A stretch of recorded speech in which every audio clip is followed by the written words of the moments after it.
بسم الله الرحمن الرحيم. Selanjutnya, mari sama-sama kita berusaha untuk meningkatkan takwa kita kepada Allah Subhanahu wa taala dengan melaksanakan perintah-perintahnya dan menjauhi larangan-larangannya. Sebab hanya dengan bertakwa kepada Allah Subhanahu wa taala maka kita akan mulia. Sebagaimana firman Allah Subhanahu wa taala, "Inna akramakum indallahi atqakum." Sesungguhnya yang paling mulia di antara kamu di sisi Allah adalah siapa yang paling bertakwa kepada Allah Subhanahu wa taala. Untuk itulah mari kita bersama melaksanakan perintah Allah Subhanahu wa taala, yaitu fastabiqul khairat, berlomba-lomba di dalam mengerjakan kebaikan, berlomba-lomba beramal saleh, berlomba-lomba untuk taat melaksanakan perintah-perintah Allah dan menjauhi larangan-larangan Allah Subhanahu wa taala, agar kita dimasukkan oleh Allah ke dalam golongan orang-orang yang dimuliakan oleh Allah Subhanahu wa taala. Sidang jamaah Jumat yang dimuliakan Allah Subhanahu wa taala, dalam beberapa hari terakhir ini kita mendengar, melihat, membaca apa yang terjadi dan menimpa kepada saudara-saudara kita kaum muslimin yang ada di Palestina. Kita lihat, kita dengar, kita baca melalui media massa, yaitu perang yang terjadi antara kaum muslimin yang ada di Palestina dengan Yahudi Israel, yang konon sudah menelan korban 2.000 lebih dari kedua belah pihak. Masyaallah muslimin yang dirahmati Allah Subhanahu wa taala, pada khutbah Jumat kali ini saya ingin mengingatkan bahwa kewajiban untuk membela Palestina yang di dalamnya ada Al-Quds, ada Masjidil Aqsa, itu adalah bukan hanya kewajiban rakyat Palestina saja, tetapi itu adalah merupakan kewajiban dari kaum muslimin. Kenapa? Karena di dalam negara Palestina atau di dalam Al-Quds itu ada Masjidil Aqsa yang ini memiliki kedudukan yang sangat istimewa di dalam Islam ini. Masyaallah muslimin yang dirahmati Allah Subhanahu wa taala, yang itu menyebabkan kita kaum muslimin dimanapun berada wajib untuk memberikan pertolongan kepada saudara-saudara kita, mendukung, membela rakyat Palestina itu. Karena ini juga sesuai dengan apa yang terdapat di dalam Undang-Undang Dasar 45 juga, bahwasanya kemerdekaan itu adalah hak segala bangsa dan penjajahan di atas dunia harus dihapuskan. Itu dalam undang-undang kita 1945 yang setiap Senin kita baca, bahwasanya kemerdekaan itu adalah hak setiap bangsa dan penjajahan di atas dunia harus dihapuskan. Dan juga Presiden pertama kita Soekarno tahun 1962 mengatakan, selama kemerdekaan bangsa Palestina belum diserahkan kepada orang-orang Palestina, maka selama itu pula bangsa Indonesia akan terus berdiri bersama rakyat Palestina. Oleh karena itu masyaallah muslimin rahimakumullah, persahabatan dan persaudaraan antara kita kaum muslimin yang ada di Indonesia dengan di Palestina bukan persahabatan biasa. Ini adalah persahabatan yang diikat dengan ikatan akidah, ikatan iman dan Islam, di mana Allah Ta'ala berfirman, "Innamal mu'minuna ikhwah." Sesungguhnya orang mukmin itu bersaudara. Dan Nabi kita SAW mengatakan, "Al-muslimu akhul muslim." Seorang muslim itu adalah saudara bagi muslim yang lainnya. Tentu sebagai saudara, kita tidak akan rela membiarkan saudara kita mengalami penderitaan, mengalami berbagai macam tekanan dan intimidasi. Mereka sejak dahulu ingin mendapatkan hak-haknya, ingin mendapatkan kemerdekaan. Maka tidak bisa disalahkan kalau mereka melawan. Sebagaimana kita dulu bangsa Indonesia melawan penjajahan Belanda, Portugis, Spanyol, Jepang dan lain sebagainya. Masyaallah muslimin yang dirahmati Allah Subhanahu wa taala, saya ingin mengingatkan pada khutbah kali ini tentang kedudukan Al-Quds, Masjidil Aqsa dan bumi Palestina secara umum. Yang pertama bahwasanya Al-Aqsa ini adalah merupakan kiblat pertama dari umat Islam. Allah Subhanahu wa taala berfirman dalam surah Al-Baqarah 142, "Sayaqulus sufaha'u minan nas ma wallahum an qiblatihim allati kanu 'alaiha." Orang-orang yang kurang akalnya di antara manusia akan berkata, apakah yang memalingkan mereka umat Islam dari kiblatnya, yaitu Baitul Maqdis yang dahulu mereka telah berkiblat kepadanya. Surah Al-Baqarah ayat 142.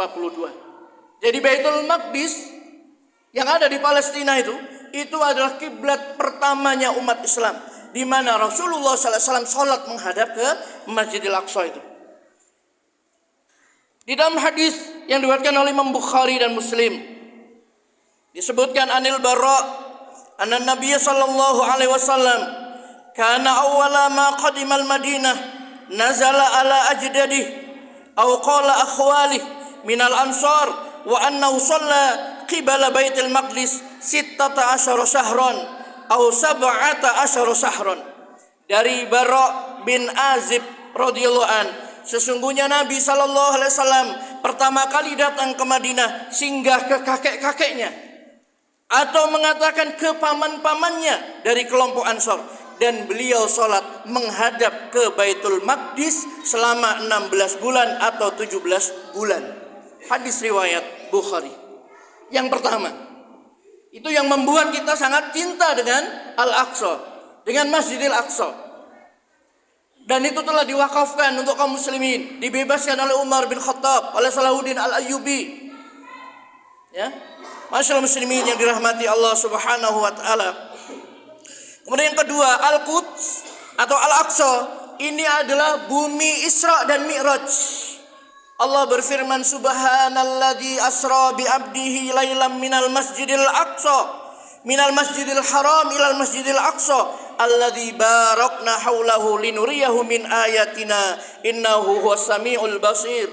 Maha suci Allah yang telah memperjalankan hambanya pada suatu malam dari Al-Masjidil Haram ke Al-Masjidil Aqsa yang telah kami berkahi di sekelilingnya, agar kami perlihatkan kepadanya sebagian tanda-tanda kebesaran kami. Sesungguhnya dia adalah maha mendengar lagi maha melihat. Surah Al-Isra ayat pertama.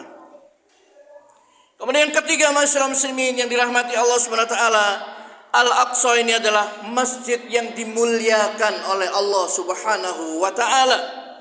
Sehingga Rasulullah sallallahu alaihi wasallam di dalam hadis yang diriwayatkan oleh Imam Bukhari dan Muslim mengatakan, la tusaddidur rihal illa ila salasati masajid, Masjidil Haram wa Masjidil Aqsa wa Masjidi hadza.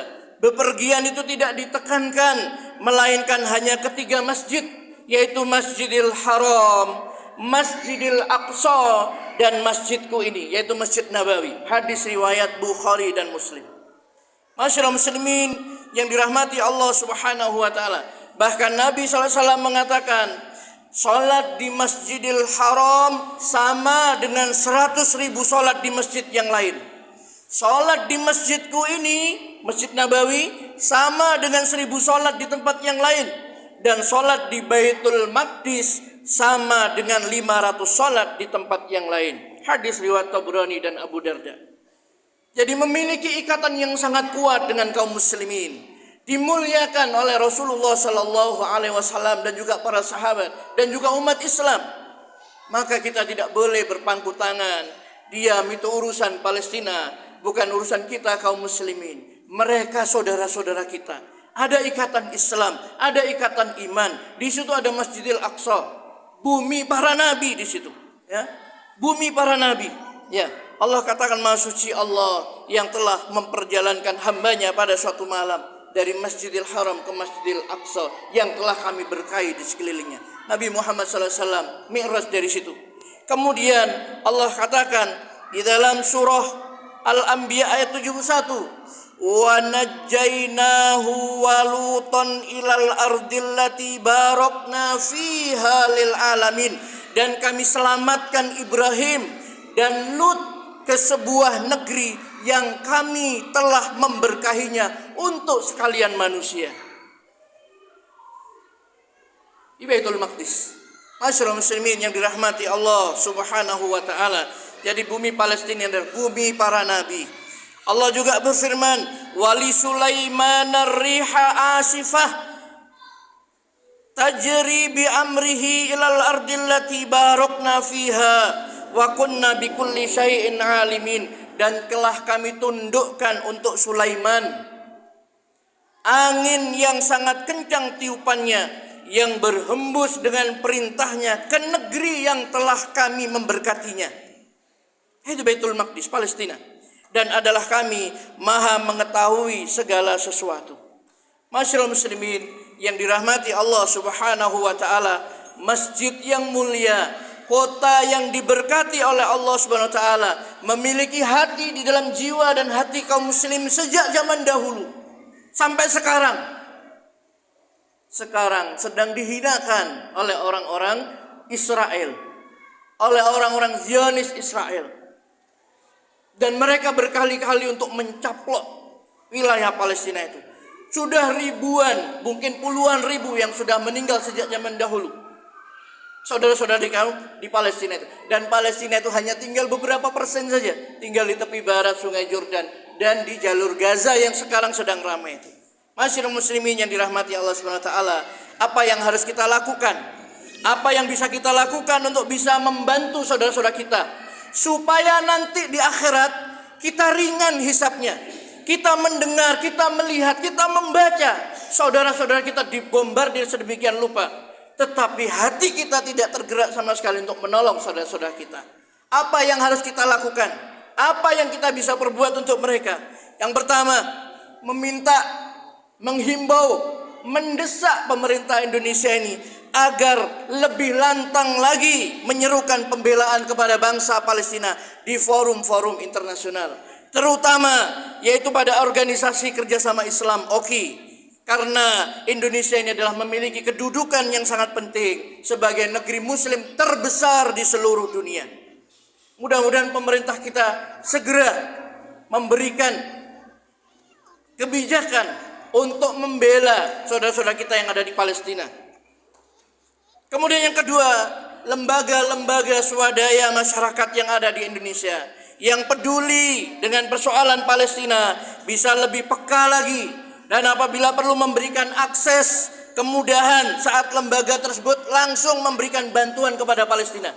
Sebagaimana tadi diumumkan oleh takmir bahwa hari ini infak dan sodakoh para jamaah semuanya akan diserahkan seluruhnya untuk menyumbang membantu saudara-saudara kita yang ada di Palestina.